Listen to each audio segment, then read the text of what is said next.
नमस्कार दोस्तों, आपका अपने चैनल मनोज गुप्ता अकेडमी में आपका स्वागत है। दोस्तों आज हम लोग कक्षा 8वीं के गणित में प्रकीर्ण प्रश्न संग्रह 2 के बाकी सवाल करने वाले हैं। दोस्तों अभी तक आप लोगों ने इस चैनल को सब्सक्राइब नहीं किया तो प्लीज सब्सक्राइब और चैनल लाइक कीजिए और अपने फ्रेंड्स के साथ शेयर कीजिए।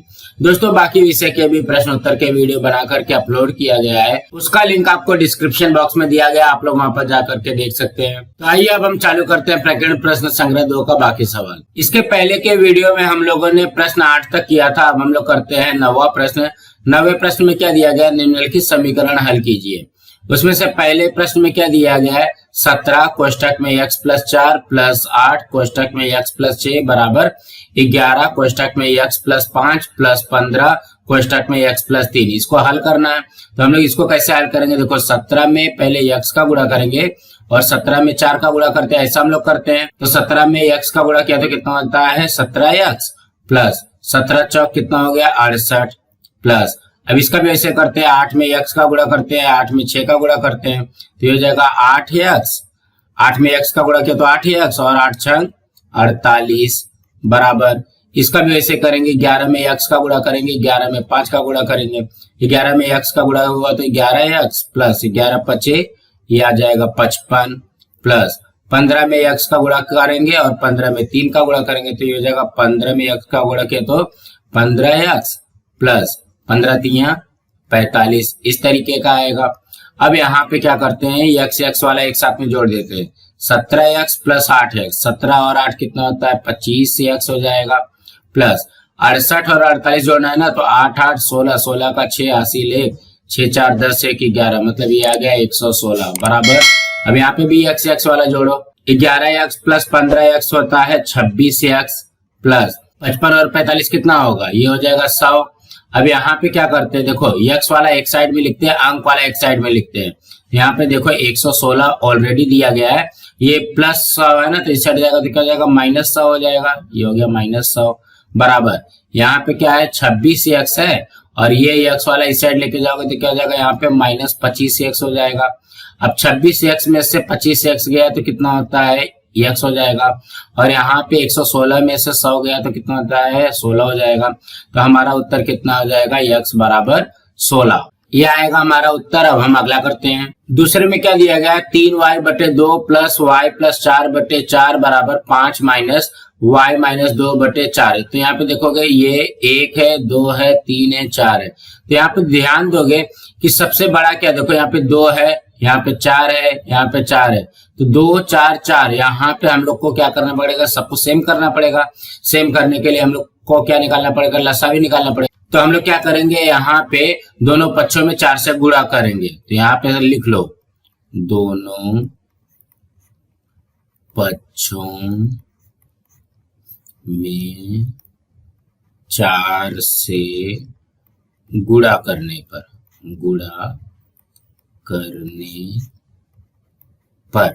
तो ये हो जाएगा 3y बटे 2 प्लस y प्लस 4 बटे 4 बराबर 5 माइनस y माइनस 2 बटे 4।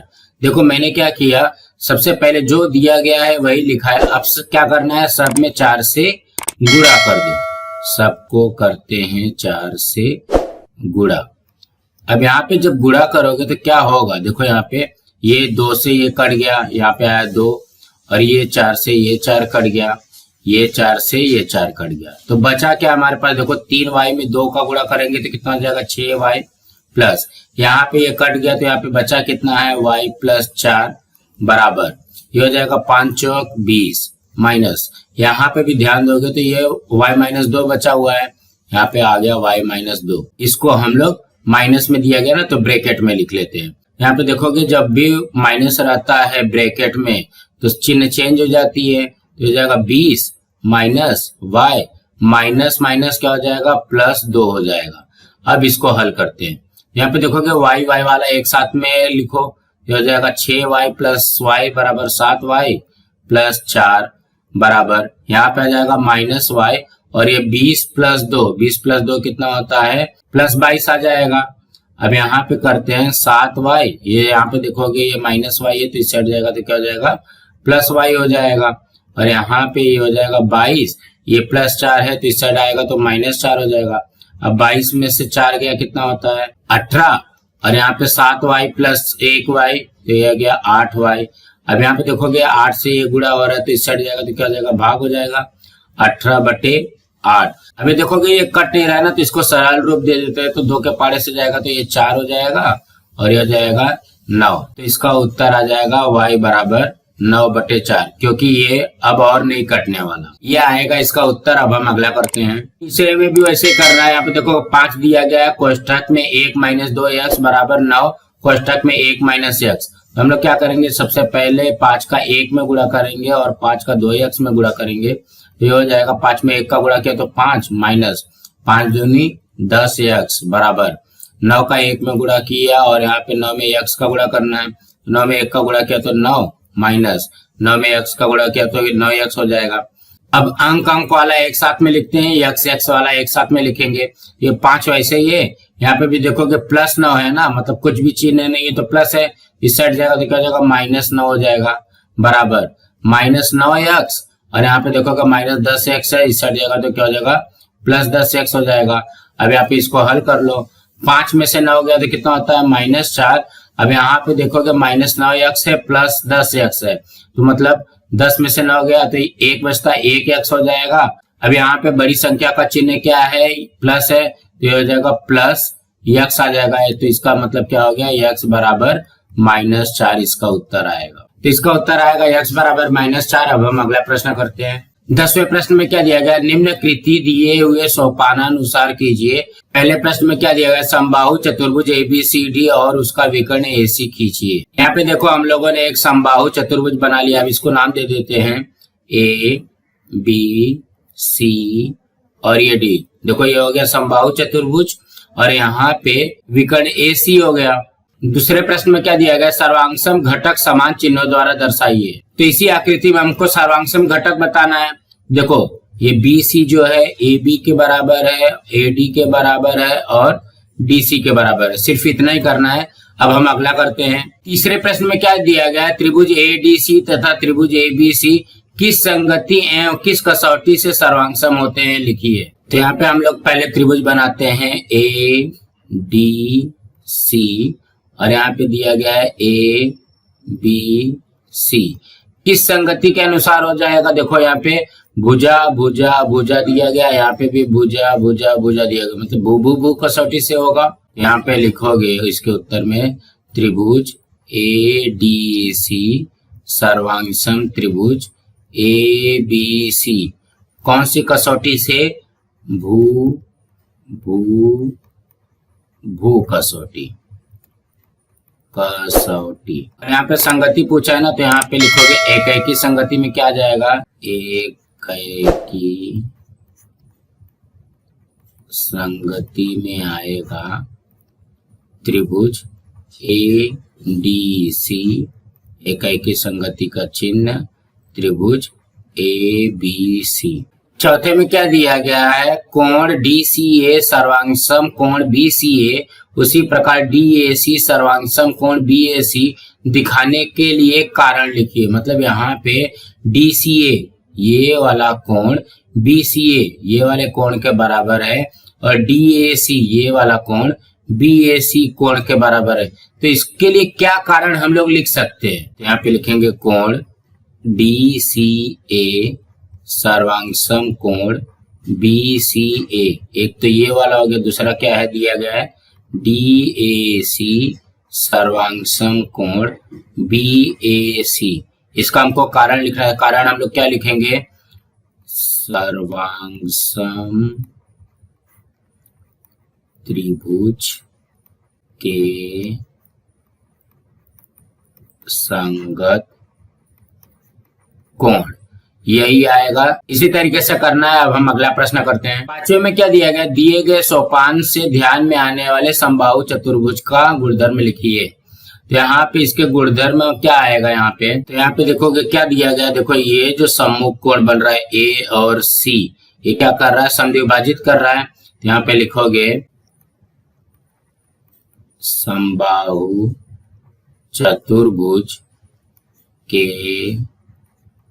विकर्ण सम्मुख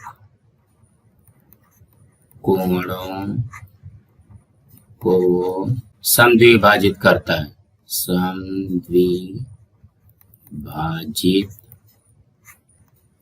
करता है। इसी तरीके से करना है। अब हम अगला प्रश्न करते हैं। 11वें प्रश्न में क्या दिया गया है, एक खेती की जमीन का आकार चौकोन है, उसके चारों कोनों PQRS नाम देकर ली हुई मापें आगे दिए अनुसार है। लेंथ ऑफ PQ 170 है, लेंथ ऑफ QR 250 मीटर है, लेंथ ऑफ RS 100 मीटर है, लेंथ ऑफ PS 240 मीटर है, लेंथ ऑफ PR 260 मीटर है। इस खेती की जमीन का क्षेत्रफल हेक्टर में ज्ञात कीजिए। यहाँ पे देखोगे हमको बोला गया क्षेत्रफल ज्ञात करने के लिए, वो भी हेक्टर में। तो 1 हेक्टर बराबर होता है 10,000 वर्ग मीटर। इसका मतलब हमको इसका पहले क्षेत्रफल निकालना पड़ेगा।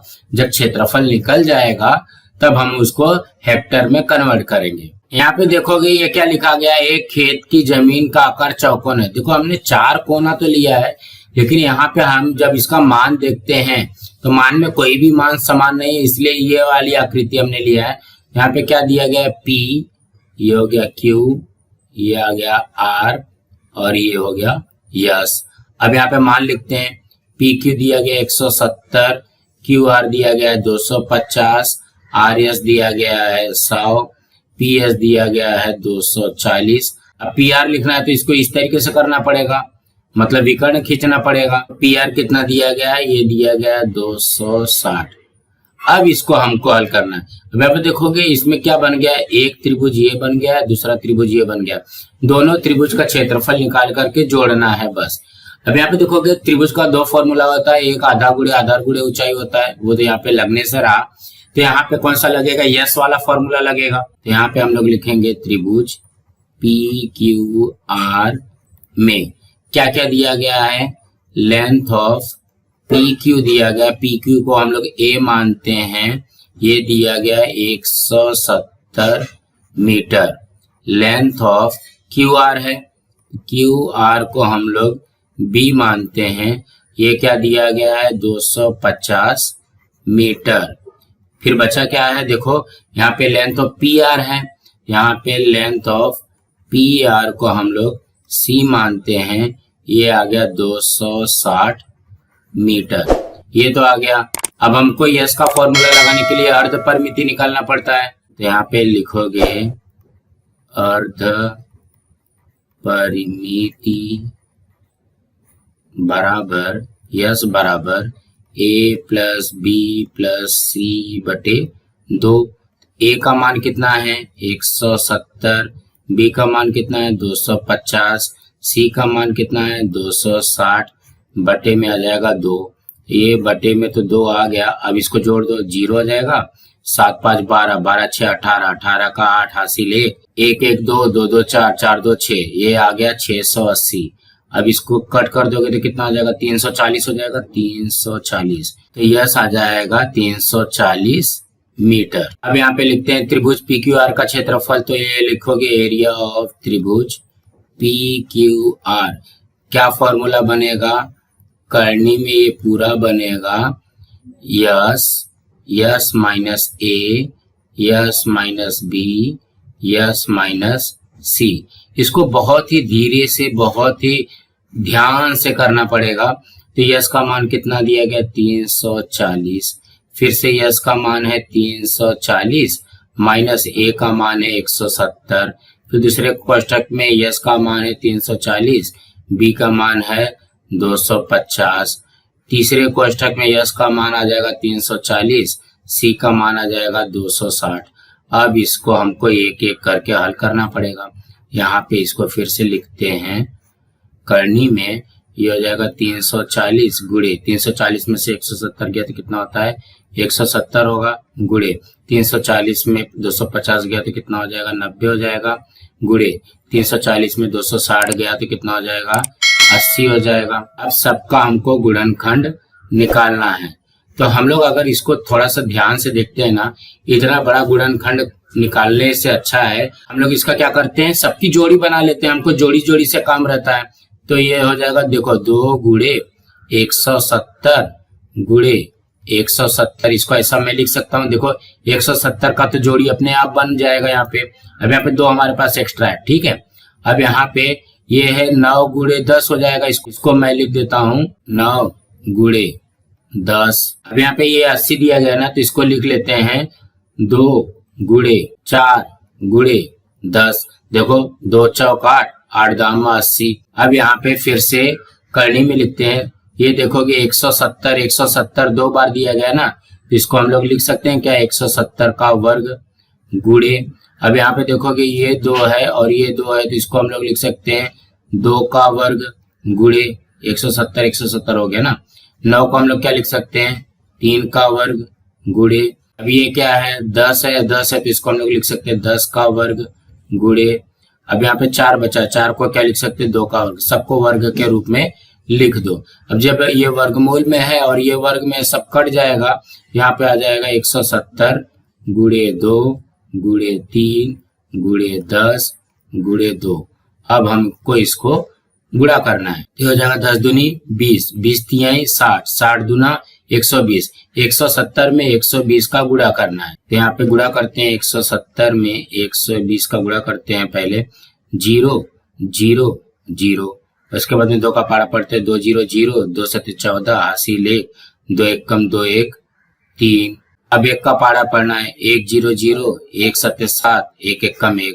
अब इसको जोड़ दो, 0 0 4 7 3 10, ये हो जाएगा 20,400, 20,400 वर्ग मीटर। ये किसका आया है, ये त्रिभुज PQR का आया है। उसी तरीके से अब हमको PRS का भी निकालना है, तो हम लोग दूसरे पेज पे करते हैं। त्रिभुज PRS में इसमें देखो लेंथ ऑफ PR को हम लोग A मानते हैं, ये दिया गया 260 मीटर।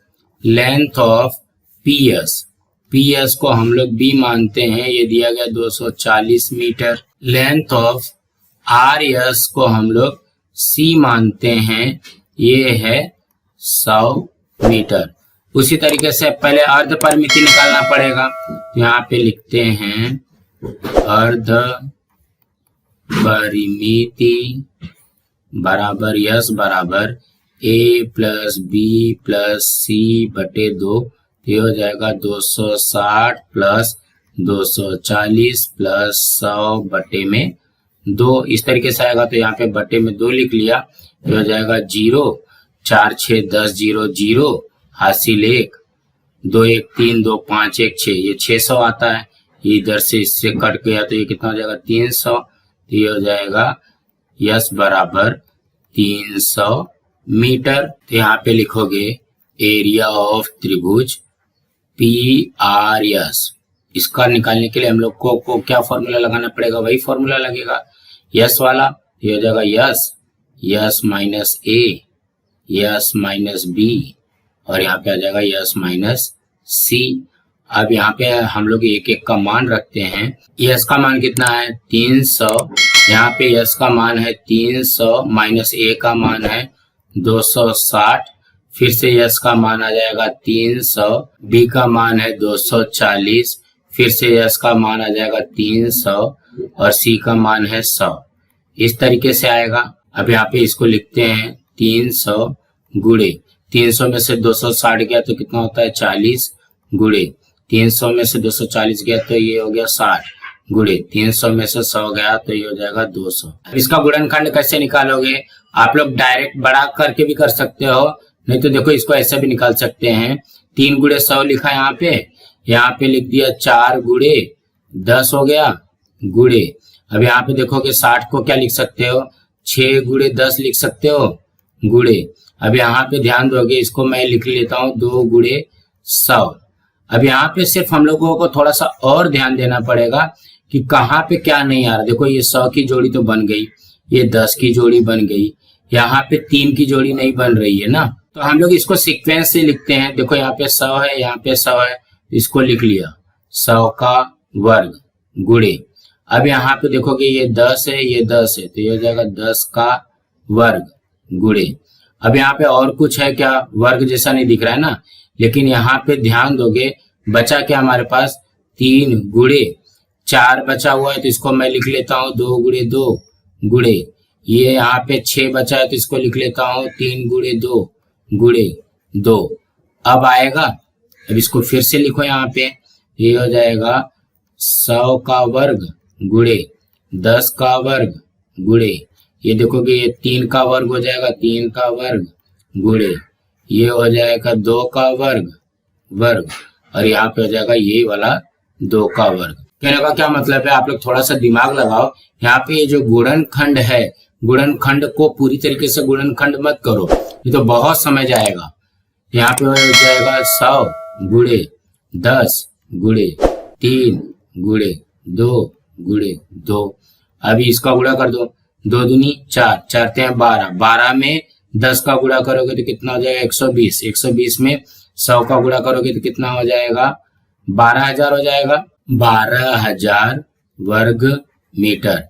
ये क्या आया, एरिया ऑफ त्रिभुज PRS आया। तो हमको पूरा चतुर्भुज का निकालना है, तो एरिया ऑफ चतुर्भुज PQRS बराबर एरिया ऑफ त्रिभुज PQR प्लस एरिया ऑफ त्रिभुज PRS, ये निकालना है। तो यहाँ पे देखोगे PQR का कितना दिया गया 20,400, तो ये हो जाएगा 20,400 प्लस ये हो जाएगा 12,000, ये हो जाएगा 32,400 वर्ग मीटर। लेकिन हमको देखो यहाँ पे क्या बोला गया है, हेक्टर में ज्ञात करो, तो 1 हेक्टर बराबर कितना होता है 10,000 वर्ग मीटर होता है। तो इसको क्या लिखेंगे, इसको 10,000 से भाग दे देंगे, हो जाएगा 3.24 हेक्टर हेक्टर। तो इसके उत्तर में लिखते हैं खेती के जमीन का क्षेत्रफल 3.24 हेक्टर है। कुछ इस तरीके से हमको लिखना है। अब हम अगला प्रश्न करते हैं। 12वें प्रश्न में क्या दिया गया है, एक ग्रंथालय में कुल किताबों के 50% किताब मराठी की है। मराठी किताबों का 1/3 किताबें अंग्रेजी की और अंग्रेजी किताबों का 25% किताबें गणित की, बाकी बची हुई 560 किताबें अन्य विषयों की है। तो उस ग्रंथालय में कुल कितनी किताबें हैं, मतलब ग्रंथालय में कुछ किताबें दी गई है, उसका 50% मराठी का किताब है। मराठी का जितना भी किताब होगा उसका 1/3% अंग्रेजी की है। अंग्रेजी की जितनी किताब होगी उसकी 25% गणित की है और बाकी बचा हुआ 560 किताब है। इसको हम लोग एक एक करके करते हैं। यहाँ पे देखो क्या दिया गया है, ग्रंथालय में कुल कितनी किताबें हैं। यहाँ पे लिखोगे माना ग्रंथालय में कुल X किताबें हैं, X किताबें हैं। तो हमको क्या बोला गया है, हमको ये बोला गया कुल किताबों का 50% मराठी की किताब है, इसलिए मराठी किताबों की संख्या, मराठी किताब की संख्या क्या हो जाएगा, X का 50%, तो ये हो जाएगा X गुणे 50/100। तो यहाँ पे क्या हो जाएगा, अगर इसको हम लोग कट करते हैं ये हो जाता है 1/2। तो ये X में 1 का गुणा हुआ तो क्या हो जाएगा, X/2 किताब हो जाएगी, X/2 किताबें हो जाएंगी मराठी की। अब क्या बोला गया है, मराठी किताबों का 1/3 अंग्रेजी की किताब है। यहाँ पे अंग्रेजी की किताब निकालते हैं पहले, अंग्रेजी किताबों की संख्या, मराठी किताबों का 1/3, मराठी किताबें कितना है, X/2 है, तो क्या हो जाएगा X/2 का 1/3 होता है, ये हो जाएगा X/2 गुणे 1/3, मतलब 1/3 हो जाएगा। अभी ये X में 1 का गुणा हुआ तो X/2 3 6, ये आ गई अंग्रेजी की किताबें, कितना है X/6। अब क्या बोल रहा है, अंग्रेजी किताबों का 25% गणित की किताब है। तो अब हम लोग गणित का किताब निकालते हैं। तो यहाँ पे लिखोगे गणित की किताबों की संख्या, गणित की किताबों की संख्या क्या बोला गया है? अंग्रेजी किताबों का 25%। तो अंग्रेजी किताब कितना आया है? x/6 आया है। यहाँ पे देखोगे अंग्रेजी किताब आया है x/6, तो उसका 25%। तो ये हो जाएगा x/6 गुणे 25% को ऐसे लिखते हैं ना, 25/100। तो अब इसको कट कर दो, देखो 25 से कम 25, ये आ गया 4। तो ये हो जाएगा x में 1 का गुणा किया तो x, और 6 चौक 24 किताबें। ये किसका आ गया? गणित की किताबों की संख्या। और इसके अलावा बची हुई किताब कितना है? 560 है। तो अब हम लोग इसको हल करते हैं। देखोगे कुल किताब कितना है हमारे पास? x। यहाँ पे ये क्या है? कुल किताब है।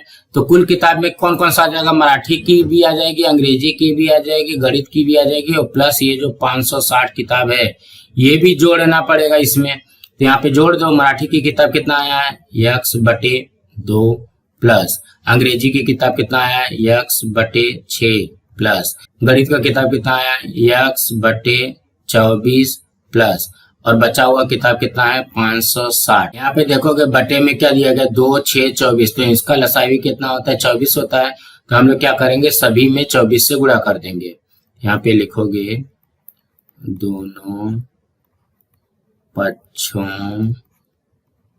में 24 से गुणा करने पर। तो यहाँ पे देखोगे सबसे पहले दोनों पक्ष लिख लो। x बराबर x/2 plus x/6 plus x/24 plus 560। अब क्या करना है? सब में 24 से गुणा करना है। ये कर दिया हमने, सब में 24 से गुणा। यहाँ पे भी आ जाएगा 24। तो ये हमारे पास आया कितना? देखो ये हो गया 24x बराबर 12 बार में, तो ये जाएगा 12x प्लस ये इससे कट गया 6 चौक 24, तो 4x हो जाएगा 4x प्लस ये इससे कट गया तो यहाँ पे सिर्फ x बचता है, मतलब 1x लिख सकते हो, प्लस ये कर दो 560 गुणे 24। इसको गुणा मत करो, हम लोग डायरेक्ट कट कर देंगे। ये हो जाएगा 24x बराबर 12 4 16 1 17x प्लस यहाँ पे हो जाएगा 560 गुणे 24। अब यहाँ पे देखोगे 17x प्लस हो रहा है तो इस साइड लेके जाओगे तो क्या हो जाएगा? घटाना हो जाएगा। 24x माइनस 17x बराबर 560 गुणे 24। तो 24 में से 17 जाएगा तो कितना आता है? 7x हो जाएगा बराबर 560 गुणे 24। तो ये हो जाएगा x बराबर 560 गुणे 24 बटे में हो जाएगा 7। यहाँ पे देखोगे 7 से गुणा हो रहा है तो इस साइड जाएगा तो क्या हो जाएगा? भाग हो जाएगा। तो ये हो जाएगा 7 8 56, मतलब ये आ गया 80। तो ये हो जाएगा x बराबर 80 गुणे 24। तो यहाँ पे 80 में 24 का गुणा कर दो तो ये हो जाएगा 0 ऐसे आ जाएगा। 8 चौक 32, 32 का 2 हासिल 3, 8 दूनी 16 3 19। ये 1920 किताबें आएंगी। तो कुल किताबें कितनी है? 1920 किताबें हैं। सो दोस्तों इसी तरीके से करना था। अब हम अगला करते हैं। 13वें प्रश्न में क्या दिया गया? 2x प्लस 1 इस द्विपद से 6x का घन plus 11x square minus 10x minus 7 इस बहुपद को भाग दीजिए, भागफल और शेषफल लिखिए। तो सबसे पहले हम लोग क्या करते हैं? 2x प्लस 1 से इसमें भाग देते हैं 6x का घन plus 11x square minus 10x minus 7 इस तरीके का दिया गया। अब यहाँ पे देखोगे 2x दिया गया ना, और यहाँ पे हमको क्या चाहिए? 6x का घन चाहिए। तो ये हो जाएगा 2 तिहाई 6, और यहाँ पे x है तो यहाँ पे x का घन लाने के लिए क्या करेंगे? x स्क्वायर का गुणा करेंगे। ये हो जाएगा x का घन। यहाँ पे प्लस 1 है तो इससे भी गुणा होगा, तो 3x स्क्वायर का प्लस 1 से गुणा होगा तो क्या हो जाएगा? Plus 3x square. अब क्या करते हैं? इसको लिखेंगे यहाँ पे घटाने पर, यहाँ पे लिख दो घटाने पर। घटाने पर क्या होता है? चिन्ह चेंज हो जाता है, तो ये चेंज हो जाएगा। अब यहाँ से ये कट गया तो यहाँ पे क्या आ जाएगा? 11 में से 3 गया 8x square minus 10x minus 7। अब क्या करते हैं, यहाँ पे देखोगे 2x है, हमको क्या लाना है 8x का वर्ग। यहाँ पे प्लस में है तो ये प्लस लिखा और यहाँ पे हो जाएगा 2 चौक 8 और यहाँ पे x है, यहाँ पे x का स्क्वायर लाना है तो ये x से गुणा करोगे तो ये हो जाएगा 4 में 2 का गुणा किया तो ये हो जाएगा 8, x का x में किया तो x स्क्वायर। अब यहाँ पे 4x है, यहाँ पे 1 का गुणा करना है तो 4x ही आएगा, ये हो जाएगा प्लस 4x। अब इसको फिर से लिखोगे घटाने पर, यहाँ पे कर दिया घटाने पर क्या हो जाएगा चिन्ह चेंज हो जाएगा, ये भी चेंज हो गया तो ये वाला कट जाएगा। अब यहाँ पे क्या आ जाएगा माइनस 10x माइनस 4x तो ये हो जाएगा माइनस 14x माइनस 7। अब क्या लाना है माइनस 14x लाना है तो 2x में किसका गुणा करोगे कि माइनस 14x आ जाएगा, 7 का गुणा करते हैं 7 दूनी 14 तो ये हो जाएगा माइनस 14 और यहाँ पे आ जाएगा x। अब यहाँ पे देखोगे ये माइनस 7 है, यहाँ पे भी आ जाएगा प्लस 1 में गुणा किया तो माइनस 7 ही आ जाएगा। यहाँ पे फिर लिखा घटाने पर तो ये चिन्ह चेंज हो जाएगा, माइनस का प्लस हो जाएगा, ये वाला और ये वाला कट गया, यहाँ पे आ गया 0। तो हमको क्या बोला गया भागफल ना, तो भागफल बराबर 3x square plus 4x minus 7 और क्या बोला गया शेष फल हमारा आ जाएगा 0। सो दोस्तों इसी तरीके से करना है। दोस्तों आज हमारा यहाँ पे प्रकीर्ण प्रश्न संग्रह 2 कंप्लीट हुआ। दोस्तों आप लोगों को ये वीडियो कैसा लगा आप लोग कमेंट बॉक्स पे जरूर लिख करके बताइए और इस वीडियो को ज्यादा से ज्यादा लाइक कीजिए, अपने फ्रेंड्स के साथ शेयर कीजिए ताकि उनको भी प्रकीर्ण प्रश्न संग्रह 2 मिल सके और इस चैनल को सब्सक्राइब कीजिए। नमस्कार दोस्तों।